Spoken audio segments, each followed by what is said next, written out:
Bojack. There's actually a Jewish custom that at the end of the high holiday period, at the end of Simchas Torah, in the month of Elul, that an announcement is made in the synagogue.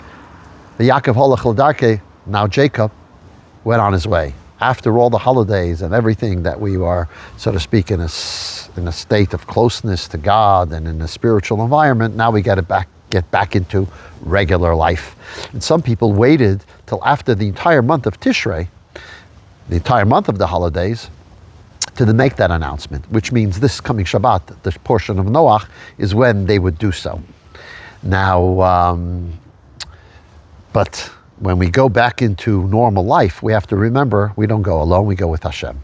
Hashem is going with us wherever we are.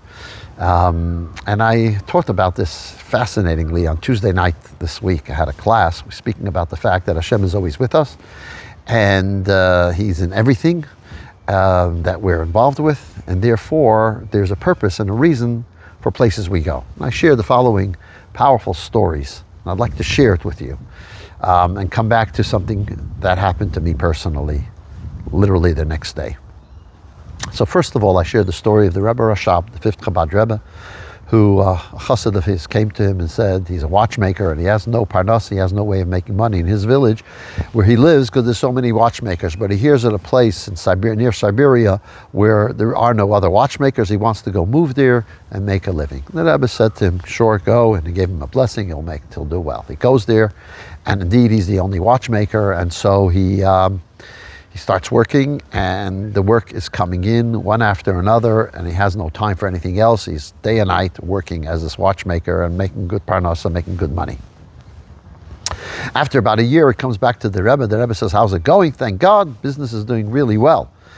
And the Rebbe says, what's about learning and davening? He says, well, I don't really have time. He says, are you involved with the community? Well, the only synagogue there is what's called a Kantonist synagogue. The Kantonisten is a story in its own right, but specifically, just in short, unfortunately in 1827, the Russian Tsar then made a decree for Jewish kids after the age of 12 to be taken to the Russian army and to be in the Russian army from 18 for 25 years. So until then it's training, and then 25 years in the Russian army. So you can imagine and over that period of time to do whatever you can to get them to convert. And many Jewish kids stood strong and did not convert. However, their knowledge of Judaism was very weak. And when they were released from the army in their 40s, a lot of them were totally ignorant. And when they came back to the Jewish community in the regular synagogues, they felt out of place. And in some communities, they actually made their own synagogue called the Kantonist Shul. As a matter of fact, the Chabad rabbi in Rostov, his synagogue was built as a Kantonist synagogue sometime in the 1850s. That's when this decree finally ended. In any event, he says, there's only a Kantonist synagogue in my community, and I go there and I read the Torah for them and I daven for them sometimes. The Rebbe says, so do you learn with them? He says, I don't have the time. I just it's full on. So the Rebbe says to him, do you think God couldn't have given you parnasa where you lived? Why do you think He made that you had to go somewhere near Siberia to earn a living? The only reason is because He wanted you to educate them there. So I want to tell you another story that I just heard that happened this year in Rosh Hashanah. Amazing story. There's a woman who came from quite a religious community, and she's sitting Rosh Hashanah in a community in upstate New York, but it's not exactly a strong Jewish community. It's not where the most observant Jews live. And she didn't go to Shul on Rosh Hashanah, and she didn't hear Shofar on Rosh Hashanah. And the day of Rosh Hashanah is coming to an end, and she turns her eyes to Hashem, and she says, you know, God, every year till now, I was in a proper synagogue in Rosh Hashanah. I was there all day, Rosh Hashanah, Yom Kippur, davening, you know what, but I didn't really feel close to you. And today, I'm here, I haven't been to synagogue, I haven't heard the Shofar, and I still don't feel close to you. The reason she didn't hear Shofar until then, because she really couldn't care. But then all of a sudden, she felt this need. This is the first year of my life that I'm not going to hear shofar. And she says, you know, God, if you're there, if you want to show me that you're close to me, send me a sign. A couple minutes later, she gets a knock on the door. There's a shliach, a Chabad shliach, who's standing there with a shofar in his hands. He says, would you like to hear shofar? Sure. He blows the shofar, and whilst he's blowing the shofar, he sees her crying and totally emotional. So after he finishes, he asks, what's the story?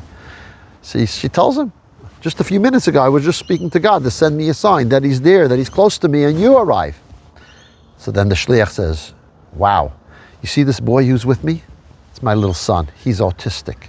And normally the way we communicate with him is through an electronic tablet, but being Yom Tif, we don't do so. And we see today that he got very agitated, and he's agitated, and he wants to communicate something, but he can't.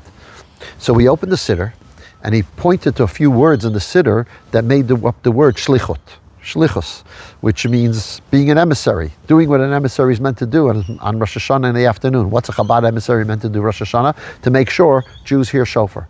And so therefore I picked up my shofar, and then he went out the door and I followed him. We walked for close to 15 minutes until he came to your house, and he showed me this is where I have to go, and I knocked on the door. That God showed me that this is where I needed to be. Wow, wow, wow. So the next day, after telling the story, on Wednesday, I'm on a flight to Melbourne to celebrate my granddaughter's bas mitzvah party. So we're delayed. We're delayed a few hours in the airport. I think an hour and a half or so, or an hour, whatever. We were delayed at the gate. And I'm standing at the gate, lots of things I could do for myself. I have my books, I could study. And I was thinking, why am I here? There's got to be a reason. I just taught it yesterday. God is sending me for something. The first person I approached, the person looked like in the 70s, and could be Jewish, could not be Jewish. I asked him, by any chance, are you Jewish? He says, I can't believe it. He says, I'm just searching and looking at something up from the Talmud. And I have been, let me tell you a little bit about my story. My mother was a Holocaust survivor, and we lived in Holland, and we moved to South Africa. We lived in a Jewish community, but I was not involved at all in Judaism. As a matter of fact, I never had a bar mitzvah. Because my mother, because of the Holocaust, disengaged. And I have lately been thinking about needing to contact a rabbi to engage again. And here, I can't believe that you've just come here. As a matter of fact, he lives not far from me. He lives like 10, 15 minute drive from St. Ives. He lives in the North Shore of Sydney. Of course, I put on tefillin with him for the first time in his life.